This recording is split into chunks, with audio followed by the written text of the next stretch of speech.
This week on Erotic Awakening, a special edition. Madam Posh talks about people of color in the kink community. Dawn, have you ever heard that the old saying that 80% of the people that come to your local BDSM play party are just there to have fun and to get their spanking on, and the other 20% of the people there think of it more as a community and more of a lifestyle sort of thing? I have heard that, and we've kind of experienced that with our time directing the Columbus space. Absolutely, right? You see there's a small portion of people that show up early, help get things set up. Stay late, put the chairs away, and all that. But most people just want to plunk down their $20, play, have no worries, play. Absolutely. And I think that a lot of those, for that 80% crowd, they are often curious why we bother to take a stance about issues like diversity and inclusion inside of our kink spaces. And I have a hard time explaining why I think it's important, but who cares what I think? Fortunately, tonight on the podcast, we have an expert and somebody who can help us to understand. Madam Posh, thank you for being on the podcast. Thank you so much. That was a great intro. I'm not sure if I'm an expert, but I will give what knowledge I have. I have listened to your, I've watched your YouTube channel. I would say that whether you consider yourself an expert or not, would you agree that you are passionate about this topic? Oh, I will absolutely agree with that. Yes. So why are you passionate about this topic? Well, I'm passionate about this topic, for a couple different reasons. I think a lot of people kind of took notice of my social media last year because I did, call out a local organization that was being racist and sexist and some other and isms. And I think with everything that was happening in the U.S. last year with the protest and George Floyd. And then looking back at my own kink experience, I had been in the community, my local community, for a couple of years at that point. Mm-hmm. It was just very white. And I was able to realize that I'm someone who was raised in north of Seattle in Washington State by two white people. I was adopted. And so as much as a dark-skinned Black woman could live in privilege, I am very comfortable in predominantly white spaces. I've worked in predominantly white spaces. That's, I grew up in a house that was predominantly a white space. And so realizing that personally, that has been like that privilege of being raised in that space allowed me the privilege of feeling comfortable in a lot of these spaces and getting access to rope knowledge that a lot of people in our community, a lot of Black people, I've heard this from so many, to be honest. I've done a lot of coaching sessions with people across the country. And one of the things they say all the time is that, because of the history within the U.S. and specifically the history with rope and trees and suspension, they don't feel comfortable or 100% safe sometimes playing in those vulnerable spaces in predominantly white spaces. And that resonated with me because I didn't really understand how that felt until I had opportunities to do rope in predominantly Black spaces. And then I was like, oh, okay. I see the differences, and I can, even though that's not my life experience, I can empathize. And then also just understanding the privilege of the access to knowledge I had within rope, and that, it's my, kind of social community responsibility to pass that privilege on to open access to more people of color. And I don't think that it's really, a point to argue if you would look at, most spaces that rope was happening at a high level. It wasn't highly populated with a lot of people of color on the tops or the bottoms. So I think that I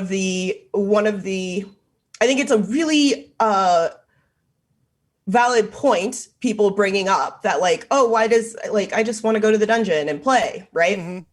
And I think people, I also think that that's a very privileged point of view to have, right? Because you don't have to think, am I safe here? Am I going to get called the N-word? Is there going to be a Confederate flag decorating the wall, which is something that multiple dungeons in the South had, that I've heard stories from Black educators, where like they're like, I can't bring my audience of people to this dungeon with this decor. Like, you know, like it's like, and to be honest, the people who owned the place just didn't, it wasn't done out of malice. It was in like the deep South somewhere. And like, it just hadn't occurred to them. Like, they were like, oh, that's a good point. Right. And so for the event, I believe they took it down, and I believe they continued to take it down. But I think that there is a privilege of being able to go into spaces and not be worried about that part of your safety, whether it's physical or mental or emotional. And then within rope too, I definitely noticed that the rope bottoms that get highlighted are not people of color oftentimes. I had many heartbreaking stories of people reaching out to me saying that riggers had straight out told them, like, I don't tie people of color, or I don't photograph people with dark skin. And those that hurt my heart to hear people say that, because I think that rope is such an amazing art that has can bring so many valuable aspects to people's lives. It can be healing, it can be therapeutic, and it can just be fun, dirty, sexy stuff, right? And why shouldn't everyone get to be able to explore that and have equal opportunities to have access? Absolutely. Now, go ahead, Dawn. Oh, no. Well, the first thing that I wanted to mention, I'm going to have questions later too. Yes. But the first thing that I wanted to mention, when you started talking about being in rope space and being a person of color, and, how that was an issue. And I'm like, what are you talking about? And then I clicked it together, and I'm like, as a white person, I don't think of that. It took you getting a little deeper into the description before I was like, oh, trees. Oh, hell. Yeah. Yes. Mm-hmm. I can see where that would be a problem. So, and the Confederate flag, absolutely. But, something that I wouldn't have thought of personally. And odd. Yeah. I think it's great that, there's, to me at least, and again, you're right, I get it. Everybody's got their own perception, their own view of the world, right? Mm-hmm. I can certainly see bringing to someone's attention, say, hey, I noticed in your dungeon you have a Confederate flag. Here's what that means to me. Here's what that means to people of color, as something that, oh, geez, that's pretty damned obvious that we should be doing. But when it comes to the number of people of color in rope spaces, is it disproportionate to the population of the number of colored people in the U.S. in general? Or in kink spaces? Because I've been to plenty of rope spaces where I am the only person of color there, or Black person there. Or if I am not the only, I know the two others. And I'm talking like huge conventions with hundreds of people. So I don't know. I don't think it's accurately represented. I felt under the misconception that was told to me that like Black people didn't do kinky things. When I would ask these questions in spaces, I'm like, why is there not more of us? And no offense, I don't count, because I already feel comfortable. I can navigate these spaces. I have enough agency to be able to be like, fuck the fuck off, right? Mm-hmm. Sorry, hopefully I can swear on this. Yo, absolutely. Fuck that. I mean, fuck that. But not everybody does. And, I've heard many things, Black people just aren't as into it. And then in the Black communities, there's also things like, oh, that's a white people thing, which is a complete other misconception. But as I was able to find more of the community and see the stuff that a lot of the people of color are actually out here doing, what I found was, y'all just don't book them. Okay. Y'all just don't book them, because they are out here doing stuff. There are people out here doing amazing work that I didn't know existed until I went and looked for them when you told me they didn't exist. As well as the fact that I have firsthand experience with white rope convention organizers saying Black people don't sell tickets. Ooh. So, That sucks. and I know I'm not ignorant of the world in general. I mean, that's a concept that is in many aspects of our world that is a misconception that like, you know, Black people can't sell products or whatever because that's not attractive or whatever. But I mean, this is like straight out of the person's mouth that she said that like, yeah, they don't sell tickets. So I'm not speaking from a place of like, oh, you know, this is what I think is going on because of what's going on in vanilla world. No, this is coming from firsthand experience, right, of wanting to be, well, you know, being an event producer with this in this community and networking in that way and being in those spaces. You know, I know these things have been said and have been talked about. My friend. The reason why I'm friends actually with Miss Rima, who is an amazing dark-skinned Black rigger out of Austin, is because she saw my post kind of outing this group, and she reached out to me to tell me her heartbreaking story about how they told her that you know, she didn't have enough skill, she hadn't been doing it long enough to get booked at this convention, and then they booked like 3 other white people who had been tying less amount of time than she had for that same event. So it's not like I just want to preference that this isn't just like, oh, she's just mad about everything else going on. No. This is like, I've got firsthand stories and experience that I know this shit is going on in our community. So I know it's something that needs to be addressed. So no, go ahead. Me? Okay. So I'm not sure how to ask the questions because I know in our community here in Columbus, we have, because Dan and I were directors of the space for a while. And I would ask my Black friend, Mocha, I'm like, Mocha, where's all the people? And she's one of the ones that would say, you know, Black people do this at home. They don't do it in public. And I'm like, well, then how can we get them to the events? I can't reach them. I don't know how to reach them. And that's always been an issue, trying to get people to the space. Right. Yeah, I think... Oh, go ahead. I'm sorry. No, I'm curious to your response. Oh, well, I mean, I think there's multiple things going on there. If you have, you know, you have a long-standing space and community that hasn't had a lot of representation, you know, this is not from my own experience. This is from other people that I've learned from and have told me their experience. That, you know, if they walk into a space and there's not another Black person there that feels comfortable, that's a sign, right? If there's not someone on the management team or someone in leadership, right? Like if you are a person of color and you go into a predominantly white space, right, and you have a consent violation, then you now need to go tell the, you know, white leadership and then also expect to be believed. And as someone who has had this exact issue and still to this day is not being believed, and those leaders are still leaders, that's what those are kind of the safety issues that I think that people, you know, white people sometimes, that's the privilege we're talking about of like, sometimes you don't realize that like you can go into those space, play and know if there's a consent violation, you can out it and people are probably going to publicly back you and support you. A lot of people of color don't have that. And then you have, you know, what a lot of people don't like to talk about, but is the hierarchy of race, and, you know, dark-skinned Black women are at the bottom of it. So if we are in a space thriving, feeling comfortable and safe, guess what? That communicates to not only other Black people, but other people of color, Indigenous people, that communicates to everyone. Oh, this is a place where I can be safe, where there might be another voice for me to speak up for me.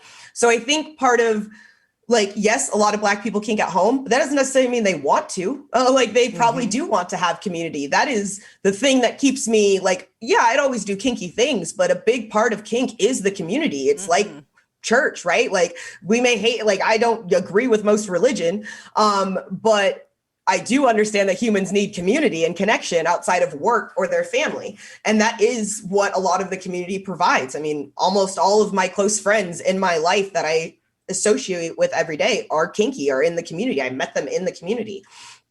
So I I think, you kind of have a problem that's probably been compounding on itself. Whereas if you don't have this representation there, when new people of color may be stopping by, they're just never going to come back. They're just like, oh, that's not the space for me. And there's a lot of things that communicate this isn't a space for me that doesn't have to be a Confederate flag or someone saying the N-word. And the number one thing I mention all the time is the playlist. The playlist communicates whether this is a space for us. If it's nothing but, 80s rocker music, no offense. For me personally, that just triggers me back to the strip club, because that's like every song that they play from that, I'm like, oh, this is who used to dance to that. But like that communicates that this is the audience that we want in this space. In my local dungeon, I remember getting a lot of pushback when I was going to create a playlist for my group that met there. And then got the dungeon owner coming back to me afterward, just shocked. I was so surprised at the diverse group, like music on your playlist. And I'm like, well, were you just expecting like ratchet hip hop? Because like, what were you expecting? I'm providing a playlist for an audience of a diverse group of people. So I'm going to put a diverse groups of music from decades, like of every decade, and so I think that's like, to me, it's like one simple one that I think always comes up, but it also helps communicate that it's not just things that are overtly racist that clearly communicate to people of color that this is maybe not the safest space for us. It is, who is on that consent team, who is on that leadership team. If they feel like something in your space is off, do they feel like they have someone who has enough power to do something, right? Isn't the front door person is actually like on a power, like actually has a decision-making position that they feel safe going to? Because this isn't, although we are a social club kind of in the sense, right? It is different than going golfing because we're dealing with intimate, vulnerable, emotional, triggering spaces.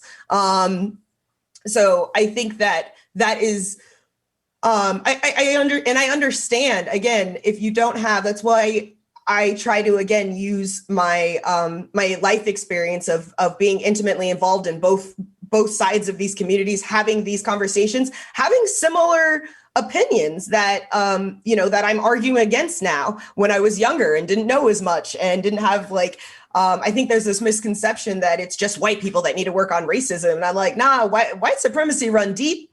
And I had some of those biases as well. I have some that I still have to work on. That is part of, that's part of the thing. So I like being able to be a safe space for white people to come and ask questions without being attacked. That might not be, you might not be able to word it in the most proper way, but like you also need to have a safe space to learn, right? And not be attacked, right? And feel like you can ask questions and know that you can get genuine answers, because that's the only way we're going to like heal and move forward. Yeah, I maybe got off on a little tangent there, but I think you had another question. No, we like tangents. Yes, and I actually wanted to thank you. I appreciate that stance of wanting to be a safe place where people can ask questions too. Because I know sometimes as directors or even as event producers, we've wanted to ask the questions and haven't known where to go, or have asked the wrong people, or the people, not the right words. And I understand what you're saying, because at the same time, I'm also a big advocate for people of color out here. Like, I am about to work for free. You know what I'm saying? Like, look, I work for free long enough. Like, you need to, and I understand that. And I also understand people like being like, look, lots of Black people have gotten lots of DMs in the last year from people that maybe are coming from a good place, but like you maybe just caught us in a vulnerable time where like, we just watched someone get murdered on TV or something. Right. And so our response is not going to be as good. But I think at the same time, we do also have to have people that you can come and talk to and be like, yeah, but what is okay? Because how else are you going to know? Mm-hmm. Right? Like, so at the same time, I respect that, and I respect those opinions, and I support that. But I think everybody has a different role in this, in the movement. And the fact that, again, how I was raised and my life experiences kind of allows me to be able to see both sides and be able to understand where you're coming from and try to give you an honest answer back in a safe space, because I am not an activist or a Black person that is for revenge, or I'm not a Black supremacist. I'm not by the direct definition of the worst, but I'm just kind of a humanist. Like, I want everyone to be viewed as a human, and then like, we'll get to your identifiers later.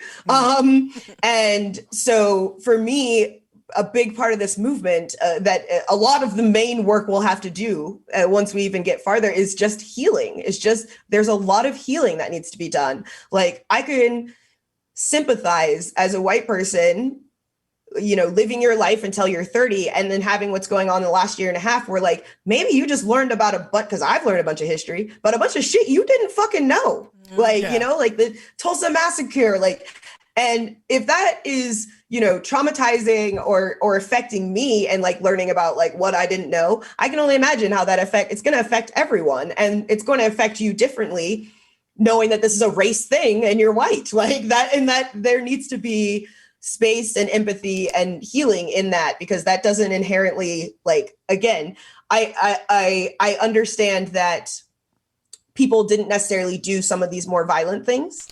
But there's also like, but unfortunately you have benefited from it over the decades. So we do have to discuss that, but I can also understand why that can be troubling to like process, like that. I've had the best way I can describe where I've kind of felt similar is, to be honest, when I'm in predominantly like trans spaces, or when I've, spoken about trans rights and advocated for that.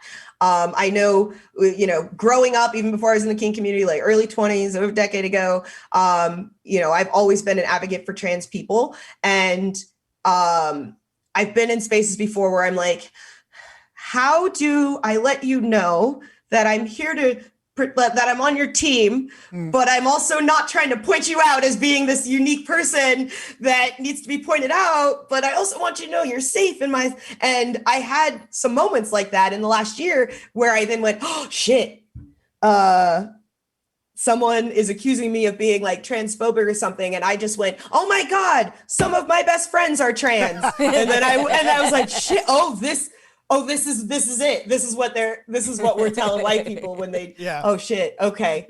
I understand what that feels like a little bit, I'm not going to take it to the same thing. So yeah, I have empathy there. Let me ask you this question. I'm going to change tracks on you a little bit.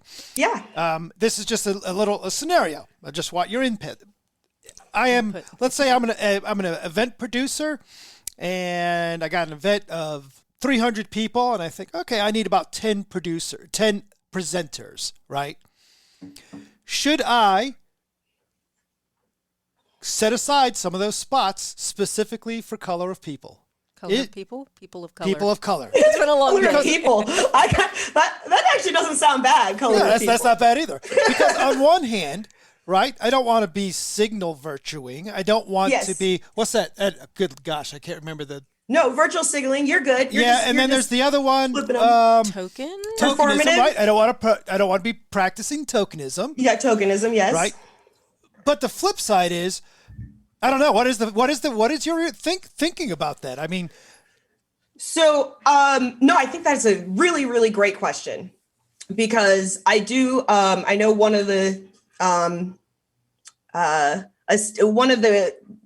rope event organizations put a statement out last year that mentioned that they were going to make sure that like 33.3% of their educators were BIPOC or people of color. Mm-hmm. Right. And I'm sure when they wrote it from a business standpoint, that sounded great, right? Like, we're going to give this part of this space to this.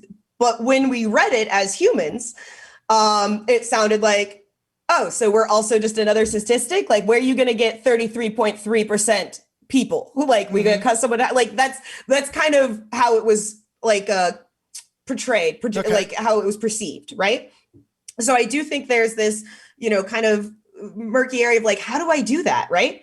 And I think what it goes down to is the root of the problem, which is, do you even know enough Black educators to even have your percentage in your head that you'd like to have? And you can also have those percentages in your head. You don't have to communicate them to anybody. Like that's the other thing too. Like sometimes you can just have that in your head and not have to say that in a statement and that be fine. Right. To me, I think we have reached the goal in this topic or with this issue when people of color can look at the lineup and the lineup just looks where we're not going, why is there not more people of color? Right. Right.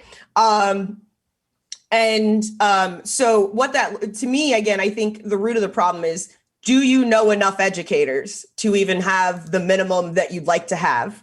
And then when you are looking for educators, what are your qualifications, right? If you're, I know a lot of event producers, our qualifications, whether we want to admit it or not, pretty high on there is how many Instagram followers do you have? Like that's a big selling point, right? Okay. And if you're not making considerations for the fact that Instagram's AI is literally programmed to be slightly racist and that we are doing adult kink stuff and that people of color get targeted more on their content there, they don't get followed as much. Like if they don't get promoted as much, they don't get shared as much. If you're not taking that into accountability, then how is that going to be I'm going to not think of the word, but like a requirement or something you're going to use to choose who's going to educate. So I think, maybe even changing the metrics of what you're using to pick educators. Because at the end of the day, I don't want you picking educators just because they're people of color. We want the best educators there, right? Mm-hmm. But I think there are biases. And like we all know there's a group of names of educators that have a lot of, and for good reason, because they've done good work, but that have a lot of weight behind it. And so, I would challenge event producers to have one big name and have some space for some other people. Look for topics that aren't getting taught about, like Shakti Bliss Bunny has a great class called Bhakti Bondage that is just talking about connection and like floor rope and bringing spirituality into your rope. And like, when she gives her class list, she never gets asked to teach those classes. Mm-hmm. She rarely ever gets asked to teach those classes. So I think that is something that also like, as an event planner from a business standpoint, I think you're going to have to be more creative in how you produce events coming out of COVID, because a lot of events sold, especially within the rope community, because of the educators were there and because that's the only way you had access to them. You had to drive to Florida, pay $300 for a ticket to Fire, and go to Fire if you wanted to see Barkus and Addie perform,